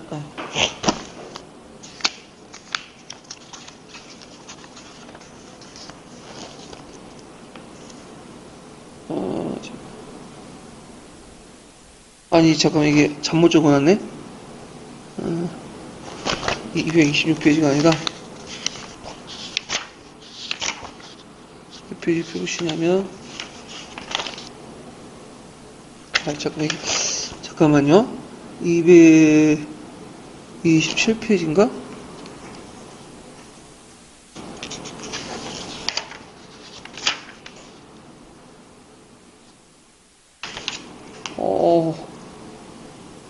아, 233페이지 펴보세요. 233페이지. 자, 233페이지 6번 문제 볼게요. 6번 문제. 자, 다음은 프랑스 혁명 시기 때 어떤 혁명가의 발언이다. 당시 프랑스 정부가 농민들의 지지를 이끌려고 한 조치 두 가지 써보고 전국을 이끌었던 주요 정치기관은 세 가지 말해보시오. 이렇게 있거든요. 자, 소유권이나 시민 각자가 법률에 의거해 보장받는 재산 일부를 항유할 수 있는 처분의 권리를 말한다. 자, 소유권은 다른 모든 권리와 마찬가지로 다른 사람의 권리를 존중하는 의무가 있을 때 제한을 받는다. 그리고 소유권은 국민의 안정, 자유, 생존, 소유를 침해할 수 없다. 이렇게 있고요. 생존을 침해할 수 없다. 이렇게 보시면 되고요. 자, 소유 지우시고 이 원리에 위반되는 모든 소유와 거래는 부도덕한 것이다. 이건 뭐야? 소유권도 제한을 할 수 있다. 다른 권리보다 더 우월된 권리가 아니다. 이렇게 주장한 거죠. 자, 요거는 이제 뭐와 관련된 내용일까요? 군민 공예때에 관련된 거고 이건 로벤스피에르 연설이에요. 그러면 요때 이제 프랑스 정부가 농민들의 지지를 받으려고 했던 것은 망명 귀족의 토지 재산을 빈민들도 취득할 수 있도록 분할 매각하는 거죠. 분할 매각. 예, 고쳐주세요. 왜냐 한꺼번에 갖다 팔 경우에는 농민들이 살 수 있었어요. 없죠. 구매율 떨어지니까 돈이 없으니까. 그걸 짜게 분할 매각을 시키는 거야. 그 다음에 공유지를 공유지를 주민들 사이에 평등하게 분할하고 그다음 모든 본골적 공단을 무상으로 폐지시키죠. 요걸 이제 쓰시면 돼요. 자, 요게 방통주법 쓰면 틀려요. 방통주법은 도망간 그 반혁명주 혁명자들의 그 재산을 누구한테 나눠주는 거야. 빈곤한 예국자들에게 나눠주는데 이때 빈곤한 예국자들은 농민들보다는 쌍케르트 계층이라고 보시면 돼요. 그 당시에 파동혁명을 주도했던. 자, 그래갖고 이제 있고 이때 정치기관으로서 이제 보면 혁명재판소, 그다음 공안위원회, 보안위원회 그 중에 제일 끝바 있는 기관이 뭐죠? 공안위원회죠. 공안위원회. 자, 그런 것들 이제 쓰시면 되고. 그 다음에 이제 뒤에 넘어가서 239페이지 볼까요? 239페이지.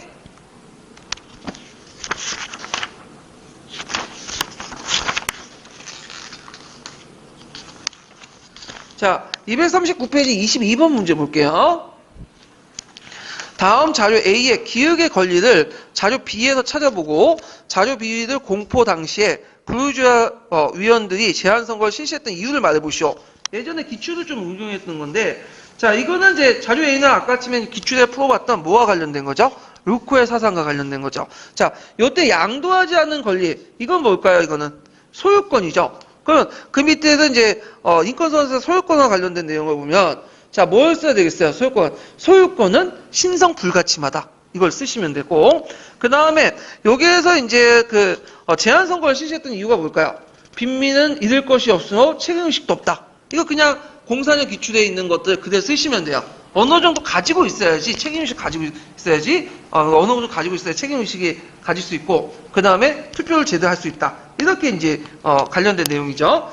자, 그 다음에, 또 볼 게 뭐냐면,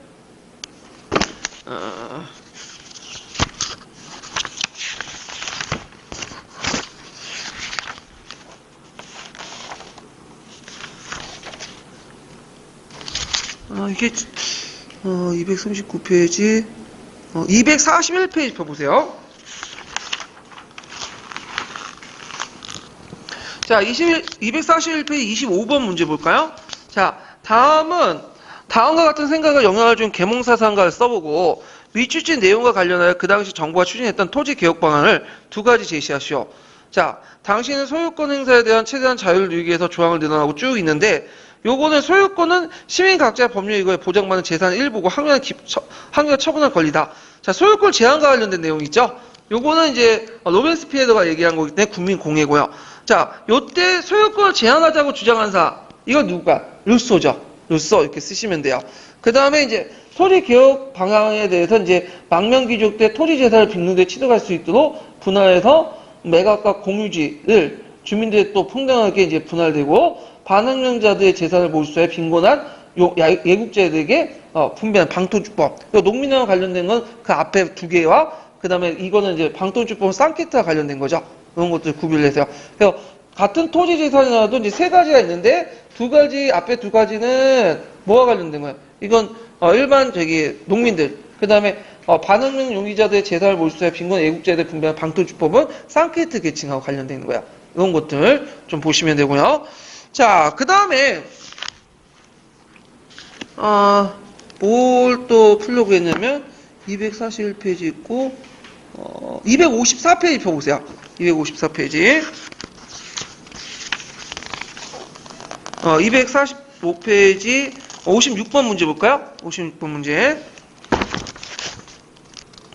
자, 다음 가에 들어갈 수 있는 말을 써보고 기획의 구체적인 내용을 서술해 보시오. 이렇게 했는데 박 교사 다음 사조는 가에 공포한 93년 헌법 전문 역할을 한 프랑스 인권선언서 내용입니다. 93년 헌법에 있는 투표권 행사 권한에 반영되어 있습니다. 이렇게 했는데, 자, 여기 가에 들어갈 건 뭘까요? 이거는 프랑스 인권선언서 하면 국민의회 이렇게 쓰면 안 되죠. 국민공예 이렇게 쓰시면 되고요. 그 다음에 이제 여기에서 구체적인 내용들 거기에 이제 기획의 구체적인 내용들 93년 헌법의 투표권 행사 권한에 반영됐어. 어떻게 반영됐냐? 자, 능동적 시민과 수동적 시민의 구분을 없애고 남자의 보통선거를 구제한다. 여자한테 주는 게 아니에요. 남자의 보통선거권 이렇게 보시면 돼요. 예, 그 당시 이제 여자들은 이제 뭐냐면 사람에서 제외됐으니까 예, 이렇게 이제 보시면 되고, 자, 그 다음에 이렇게 해서 이제 한번 전반적으로 이제 한번 쭉 살펴봤어요. 총괄평 프랑스 대혁명은. 근데 최근에 프랑스 대혁명이 시험 문제 잘 안 나오더라고요. 그래서 예전에는 좀 나왔는데 안 본 지가 하도 오래됐어. 그게 뭐 04년, 06년 이렇게 하니까 한 10년이 넘은 것 같아. 제 생각에는. 예. 그래서 이제 10년은 안 되겠다. 객관식 기초에 잠깐 언급돼 있으니까.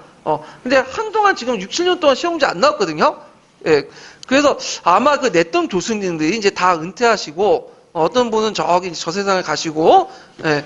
그래서 지금 이제 신세대 교수님들 와, 그러니까 이분들은 프랑스사를 별로 전공 안 했고 독일사를 전공했으니까 근대사 문제에서 되게 독일사 문제를 내더라고요. 가끔씩 뭐 러시아사도 내긴 하지만, 예. 자, 그래서 이제 이 문제인데, 공부할 때 뭐 그렇게 프랑스사에서 너무 열심히 하지 마세요. 수능에는 많이 나오는데, 여기 인고에서는 잘 안 나오더라고요, 이 부분이. 예, 최근에는요. 자, 나폴레옹을 보죠. 나폴레옹 일단 시험 문제 잘 나올 것 같죠? 근데 지금까지 거의 대부분 안 나왔어. 거의 대부분. 나폴레옹은. 그래서 앞으로 나올 가능성이 별로 없을 것 같아요. 왜냐면 나폴레옹 외에도 낼 거 되게 많아요. 예, 그래가지고 안 나올 건 하는데, 일단은 이제 풀어보죠. 이제 얘기를 해보죠. 나폴레옹에 대해서.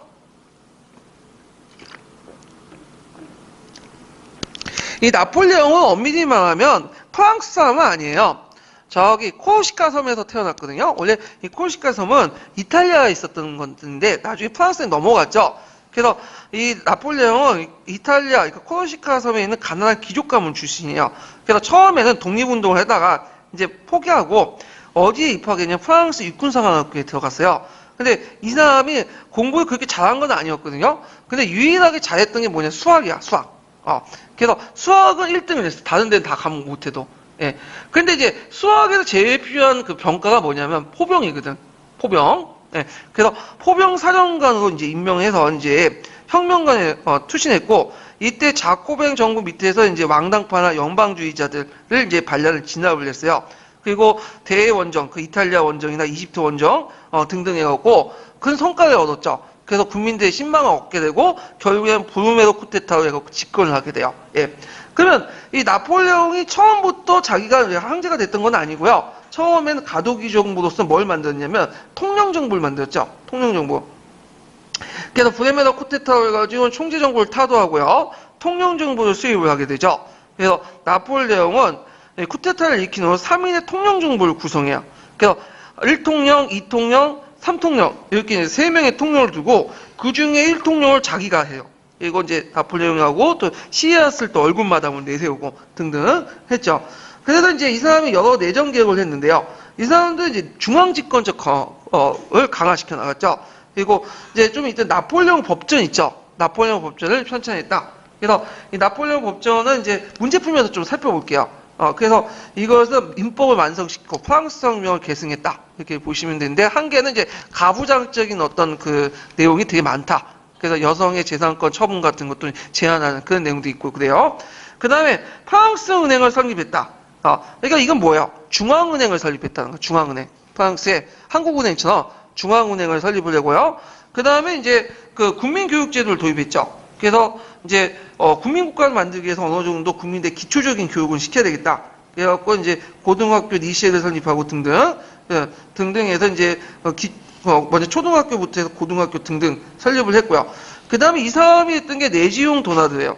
자, 그 내지용 도나드는 이제 일종의 명예와 관련된 명예훈장 제도인데, 이때 프랑스 혁명이 나오면서 이 명예훈장 뭐 이런 것들은 봉건적 유산에서 다 폐지시켰어. 근데 인간이라는 자체가 뭐냐면 허영심이라는 게 있거든. 명예욕도 있고. 그래서 내지용 도나를 이제 명예훈장 제도를 만들어가지고 이걸 이제 충족시켜주는데, 이게 상당히 끝발이 있어. 효과가 있어. 요걸 준다고 해서 특별하게 자기가 특권을 받는 건 아니거든요. 근데 내가 훈장을 받았다? 그래서 상당히 의미가 있는 거죠. 주변 다 알아주고. 그걸 노렸던 거지. 예. 그래서 이런 내지용 도나드 같은 것들을 이제 발표했고, 그 다음에 종교적 간용을 내세웠죠.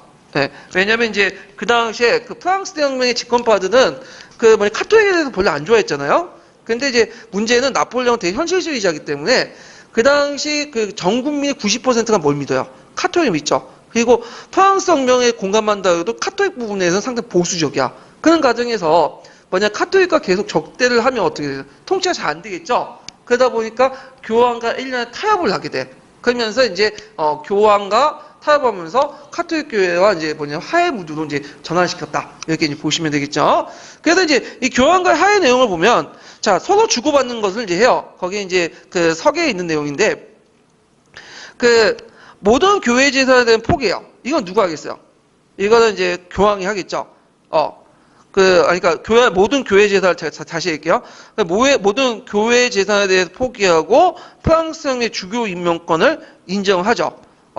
그렇지만 이제 이거는 교황이 이제 뭐냐면 인정했던 거고, 그렇지만 카톨릭 프랑스 국민 다수의 종교를 선포하죠. 이건 누구가 양보한 거예요?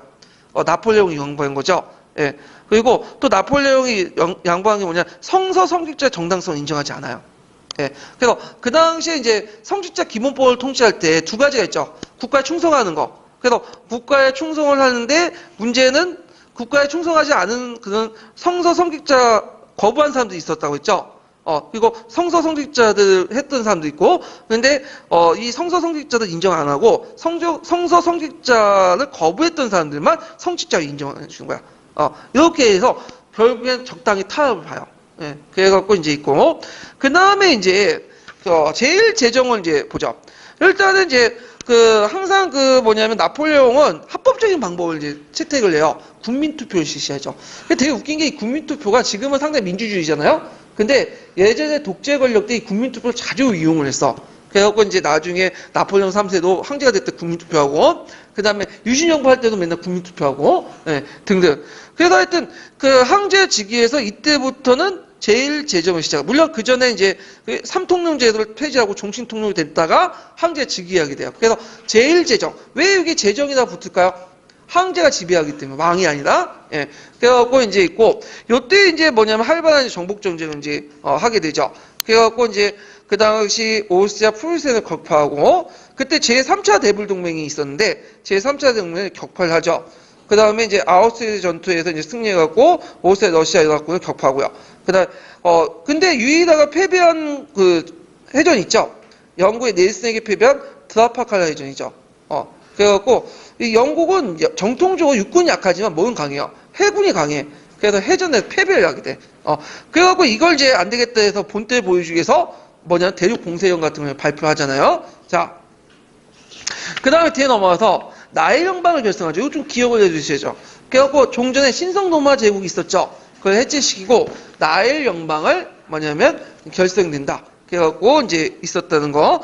근데 이게 나름대로 독일에 크게 기여를 해요. 왜냐면 나일 연방을 만들어지면서 의도하지 않지만 종전의 수백 개 국가들을 수십 개로 쪼개줘는 다시 해체시켜요.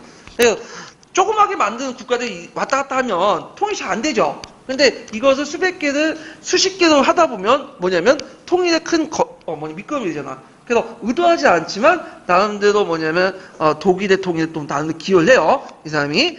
자, 그 다음에 대륙봉쇄령. 별표 하나 쳐놓으세요. 요거는 이제 임용에는 안 나왔지만 수능에는 자주 언급되는 부분이거든요. 그래서 언젠가 한번 튀어나올 수가 있어. 예. 그래갖고 그 내용들 이제 보면요. 자, 일단은 왜 이걸 공포했을까요? 영국과의 통상을 금지시키기 위해서. 영국이 이제 자기 말 안 드니까. 그리고 영국이 이제 장악했던 시장을 자기가 해외 시장을 장악해야 되겠다. 유럽의 시장과. 그런 이제 여러 가지 목적으로 해서 베르린 침략을 공포해서 대륙 봉쇄를 내리죠.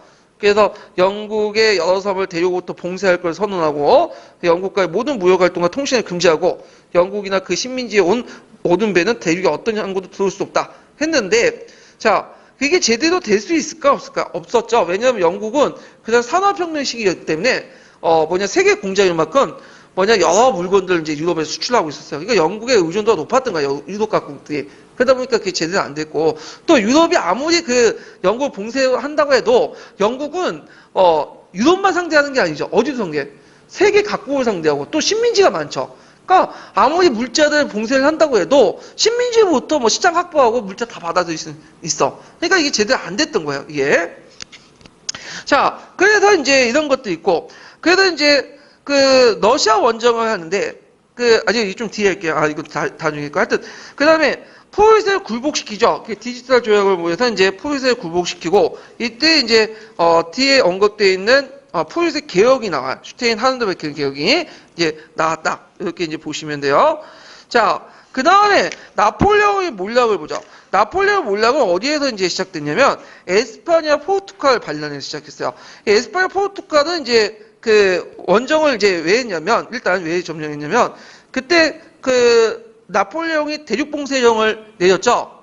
근데 대륙봉쇄령을 반발하고 지키지 않는 나라가 있었어요. 우리가 또 러시아만 생각하는데 러시아 이전에 또 누가 있냐면 스페인도 안 지켰어. 포르투갈도. 그러니까 요 나라를 치겠다고 이제 해서 점령했는데 근데 문제는 스페인과 포르투갈 점령하고 나서 자기 형을 왕으로 앉혀놓은 거야, 거기다. 근데 이 사람이 상당히 무능해요. 정치도 못하고, 탄압하고. 그러다 보니까 이제 그 에스파냐 지역에서 이제 반란을 일으키죠. 특히 이제 에스파냐인들이 이제 어떤 식으로 공격하냐면, 정규군은 대놓고 전면전 하는 게 아니라 게릴라 방식으로 막 하기 시작한 거야. 거기에 영국도 이제 지원해주고. 결국에는 이제 싸우다가 안 돼갖고, 그냥 물러나죠. 이 스페인 지역에서. 자, 하여튼, 이런 게 있고. 그 다음에 이제 프로이센은 개혁이 일어나죠. 그래서 이제 나폴레옹이 패고 나서 그 당시 그 예나 전투나 그 뒤에 이제 디지털 조약을 맺고 나서 프로이센이 굴복하고 나서 슈테인 하르덴베르크 개혁이 있었다. 그래서 슈테인의 개혁이 있고 하르덴베르크 개혁이 있는데 슈테인 개혁은 여기 안 나와있지만 농노 칙령을 공포하고 도시 조례 같은 걸 공포해서 그 당시 이제 있고 그래서 이제 그 농노 해방 도시 조례 이런 것들 공포해 길드 중심의 어떤 중세적 도시 자치제를 폐지시키고요.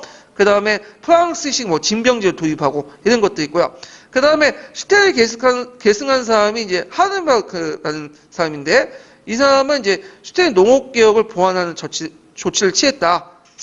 근데 전반적으로 슈테인 하덴베르크 개혁은 그렇게 성공하지 못했어요. 예.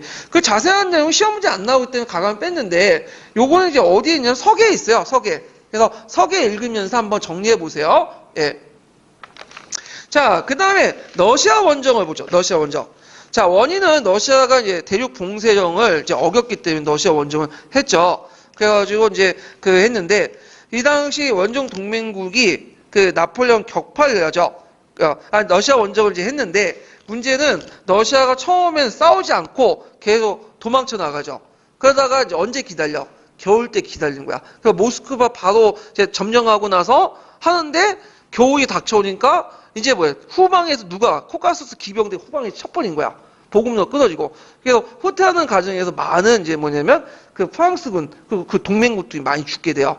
그래서 간신히 도왔는데 그때 이제 기다리고 있었던 게 연합군들이 딱 기다리고 있다가 라이프니 전투에서 이제 격파를 해버리죠. 그래서 결국에는 이제 이 사람이 어디로 유배돼요? 엘베성으로 유배를 갔다가 다시 이제 와가지고 나와가지고 또 왕정복구를 하죠. 황제 지위에 올려서. 그래서 이제 이때 이제 월드 전투에 다시 패배하고 100일 천하에 끝나고 되고 엘베성보다 더 먼 데로 유배해야 되죠. 어디로? 세인트 헬레나 같은 그 대서양 있죠. 대서양 지역으로 이제 유배 갔다가 거기서 병들고 죽게 돼요.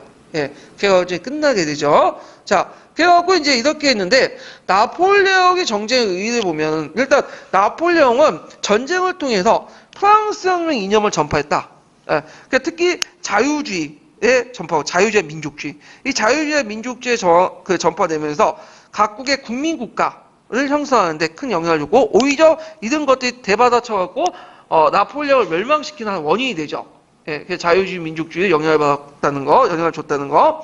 그 다음에 독일과 이탈리아 영토를 마음대로 처리하는 과정에서 두 나라의 정치적 통일의 기틀을 마련했고, 그러니까 유도하지 않지만 자기 나라 관리하기 편하게 해서 수백 개 국가를 수십 개로 나눴거든요. 근데 이것이 오히려 독일과 이탈리아 통일에 크게 기여를 해준 거야. 이 사람 입장부터는. 그 다음에 프랑스 혁명의 혼란을 수습하고 혁명의 성과를 시민계급과 토지 소유자, 농민들 유리에게 확장시켰죠.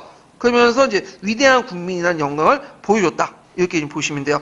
그래서 이제 이것이 나중에 무슨 이념으로 계승되냐면 보나파르타니즘으로 계승돼요. 이 보나파르타는 나폴레옹의 이제 이름이거든요. 이름. 예. 그래서 이 보나파르타니즘으로 계승돼갖고 그 당시 나폴레옹 3세 집권 배경이 돼요. 예. 그래서 보나파르타니즘으로 계승이 됐다. 일종의 민족주의죠. 민족주의. 자, 그래서 이제 이렇게 있고요. 잠시 쉬었다가 그 다음에 관련된 총괄평가 문제를 좀 풀어볼게요. 예.